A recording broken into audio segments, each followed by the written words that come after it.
This is Art Now and Then. My name is Jim Lane. No painting style has ever been the butt of more jokes than abstract expressionism. One might liken it to the Rodney Dangerfield of art history. It don't get no respect. Aging abstract expressionists of the time might adjust Dangerfield's opening line, "I'm all right now, but 50 years ago, man, I was in bad shape."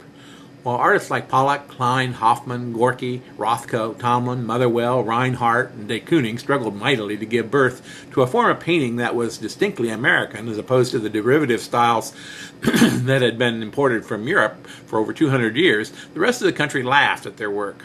Cartoons appeared in the Saturday Evening Post, Life, and Look deriding it.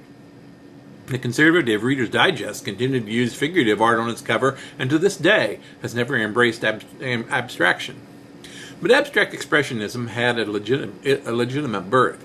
It grew out of the surrealist work of Achille Gorky, William Beziotis, and others in the 1930s and came into full bloom after the Second World War as Gorky, de Kooning, Rothko, and other European painters who had fled Europe before the war decided to remain in this country and push the boundaries of surrealism to new limits. In so doing, their work became far more gestural than anything ever seen before on either side of the Atlantic. And somewhat to their surprise, this effort came to be labeled by critics as something altogether new: abstract expressionism. More than any other, the work of William de Kooning probably epitomizes how this movement came to be visualized by most Americans.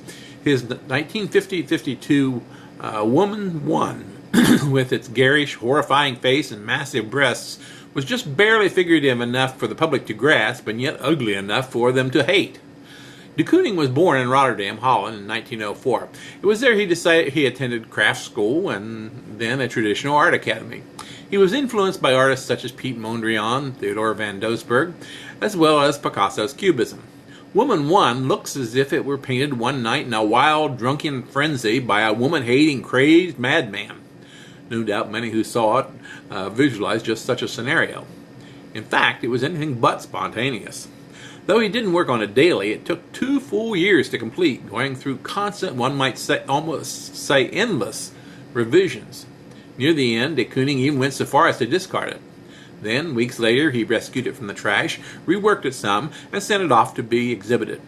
Giving birth, especially to a new way of seeing and creating art, is never an easy process, and for those who have been through it, Rodney Dangerfield aside, it's no laughing matter.